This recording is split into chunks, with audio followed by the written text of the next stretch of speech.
High, কেমন আছো? আজ আমি এক তাইওয়ানিজ বিএল ড্রামা এক্সপ্লেন করব। আজকের ড্রামার নাম সিক্রেট লাভার। এই ড্রামাটা মূলত তিনজন বন্ধুদের নিয়ে, তাও, শিয়াওয়াং এবং জুনশি। তাও ইন্ট্রোভার্ট টাইপ ছেলে।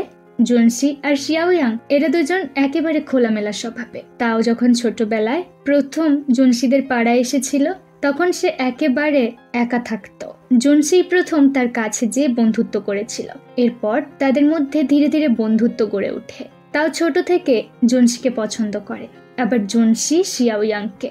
এই তিনজন বন্ধু বান্ধবীদের মধ্যে ত্রিকোণ প্রেমের সম্পর্ক নিয়েই আজকের ড্রামা সিক্রেট লাভার। চলো শুরু করি। আশা করি তোমাদের ড্রামাটা ভালো লাগবে। গল্পের প্রথমে ড্রামার দুই মেল লিড তাও আর জাংশিকে টয়লেটে দেখানো হয়। তাও জাংশির কাছাকাছি আসতে চাইলে জাংশি বাধা দেয়, কিন্তু একটা সময় সে নিজেও এগুলো উপভোগ করতে শুরু করে।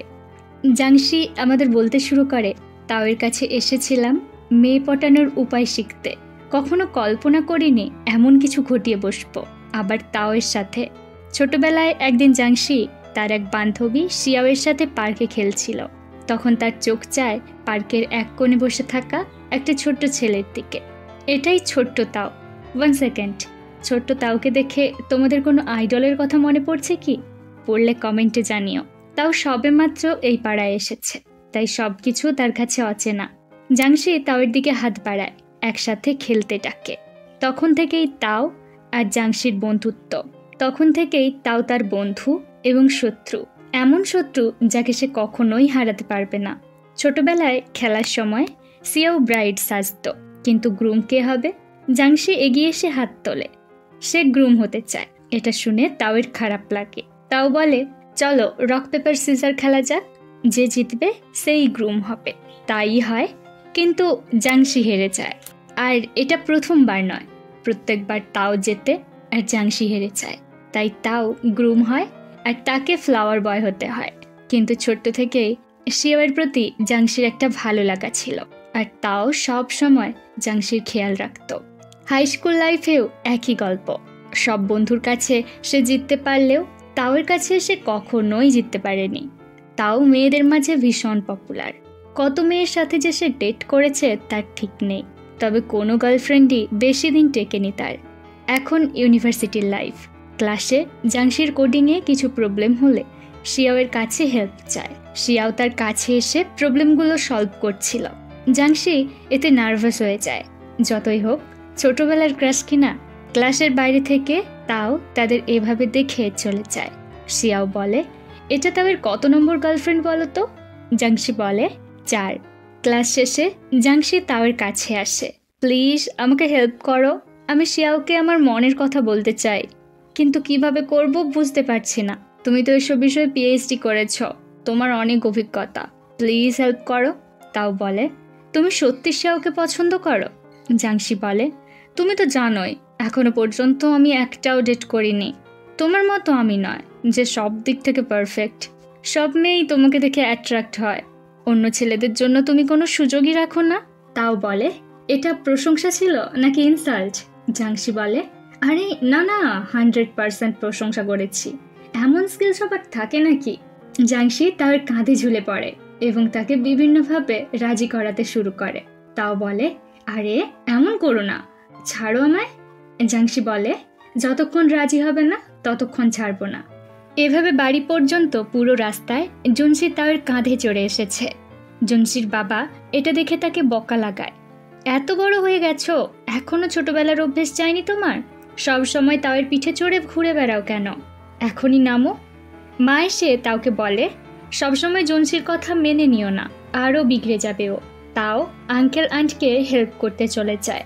জুনশি মুখ বাঁকিয়ে বলে, আমি তোমাদের ছেলে, কিন্তু তোমরা বেশি তাওকে ভালোবাসো। মা বলে, কারণ তাও ভালো ছেলে, সকলের কথা ভাববে। জুনশির এমন অবস্থা দেখে সবাই হেসে ফেলে।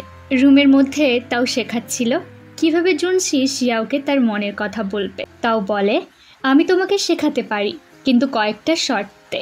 জুনশি জানতে চায়, কি শর্ত? তাও বলে, ডাউট করা যাবে না, বাধা দেওয়া যাবে না, আর পরে আফসোস করা যাবে না। জুনশি বলে, ঠিক আছে, তুমি যা বলবে আমি তাই শুনবো। তাও বলে, তা কবে শিয়াওকে প্রপোজ করতে চাও? জুনসি ভেবেছে ইউনিভার্সিটির ওয়েলকাম পার্টির পরেই সে শিয়াওকে প্রপোজ করবে। তাও জিজ্ঞাসা করে, তুমি শিয়াওকে পছন্দ করো? জুনসি বলে, বারে, সেই হাই স্কুল থেকে তুমি একের পর এক ডেট করে আসছো, আর আমি এখনো সিঙ্গেল রয়ে গেছি। তাও বলে, কাল বিকেল 4টার সময় সিনেমা হলে দেখা হবে, বুঝতে পারবে একজন রিলেশনে গেলে তার কি কি করা উচিত। তো কাল দেখা হচ্ছে। তাও চলে যায়। পরদিন জুনসি সিনেমা হলে পৌঁছে দেখে বেশ কয়েকটা মেয়ে তাওয়ের সাথে কথা বলছে। এটা আর নতুন কি? তাও জুনসিকে দেখে তার কাছে আসে। জুনসি টিস করে বলে, হ্যান্ডসাম হওয়াটা ভালো ব্যাপার। তাও বলে, তুমি তো দেখতে খারাপ নও। তাও আগে থেকে কফি, পপকর্ন সবকিছু কিনে রেখেছে।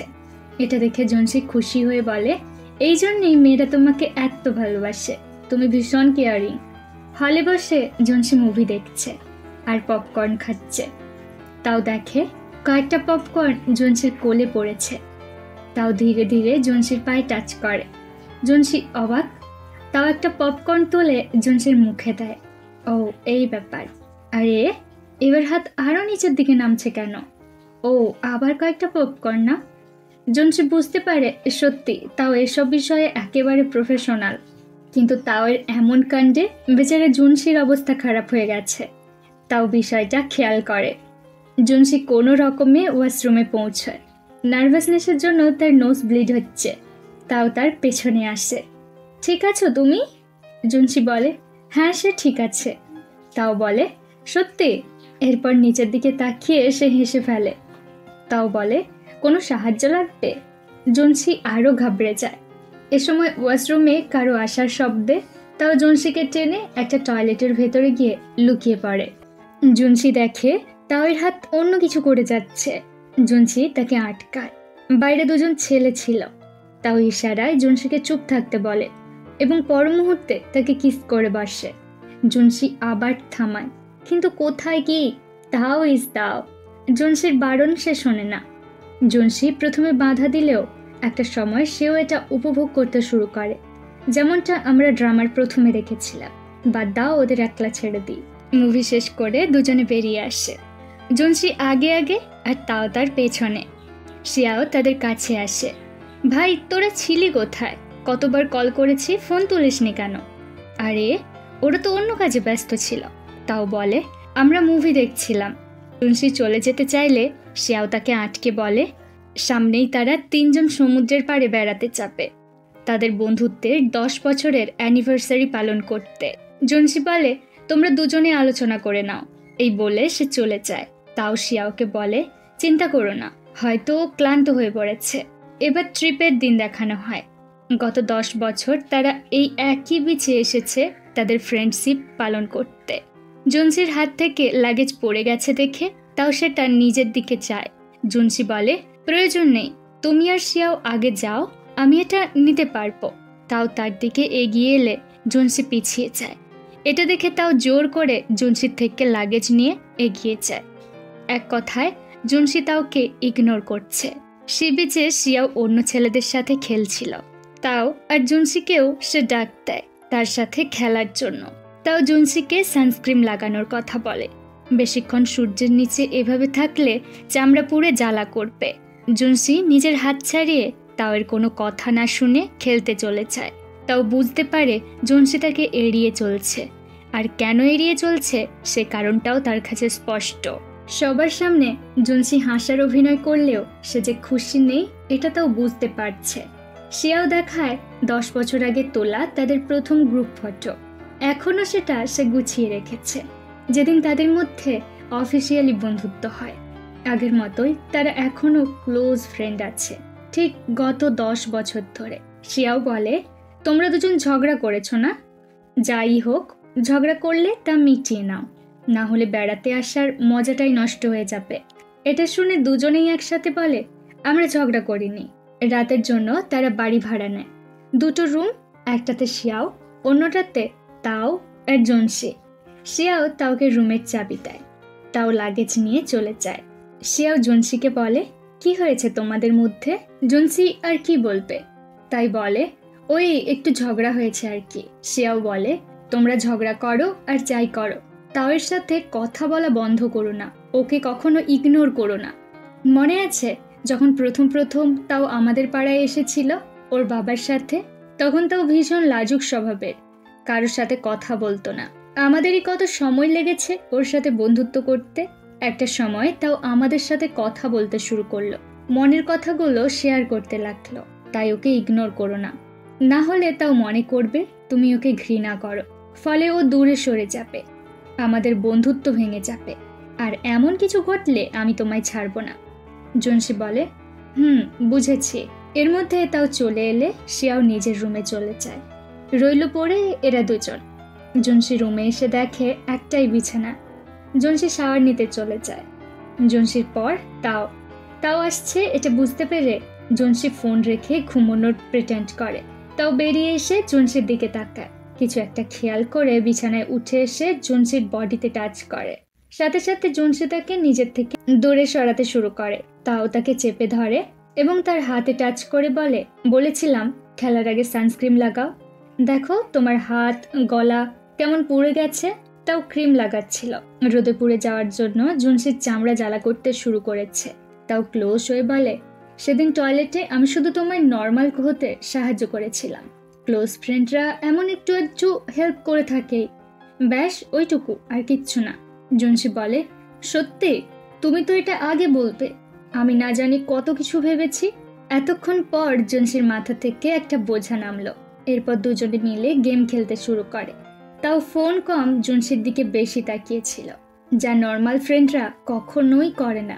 এতখানি মুগ্ধতার সাথে কোনো বন্ধু অন্য এক বন্ধুকে দেখে না। পরদিন তিনজন একসাথে সমুদ্রের পাড়ে যায়, যেখান থেকে তাদের বন্ধুত্বের শুরু হয়েছিল। একদিন তাও বাস স্টপে দাঁড়িয়েছিল। জুনসি তার কাছে এসে কারণ জিজ্ঞাসা করলে তাও বলে সে তার মাকে দেখতে চায়। বাবা বলেছে মা এই অ্যাড্রেসে থাকে। মা যাওয়ার আগে এই অ্যাড্রেস দিয়েছিল তাকে। এটা সমুদ্রের ধারে, কিন্তু কিভাবে যাব বুঝতে পারছি না। অনেক দিন মাকে দেখিনি। জুনসি তার হাত চেপে ধরে বলে, ঠিক আছে, আমি নিয়ে যাব তোমার মায়ের কাছে। জুনসি অ্যাড্রেস খুঁজে এই বিচে পৌঁছেছিল। যখন তাও বুঝতে পেরেছিল তার মা মিথ্যে বলেছে, তখন সে ভীষণ কান্না করেছিল। জুনসি তার কাছে এসে বলেছিল, কান্না করো না, আজ থেকে যা আমার, বাবা মা দাদা সবকিছু তোমারও। আমি সবকিছু তোমার সাথে শেয়ার করব। শিয়াও বলেছিল, আজ থেকে আমার পরিবারও তোমার পরিবার, ঠিক আছে না? আমরা সব সময় ভালো বন্ধু হয়ে থাকবো। সেদিন তারা তাওয়ের মাকে খুঁজে পায়নি। পুলিশ এসে তাদের নিয়ে যায়। পরে বাড়ির লোকেদের সাথে তারা বাড়ি ফিরেছিল, সাথে বকুনি ফ্রি। কিন্তু এরপর থেকে তাদের মধ্যে পাকাপাকিভাবে বন্ধুত্ব তৈরি হয়।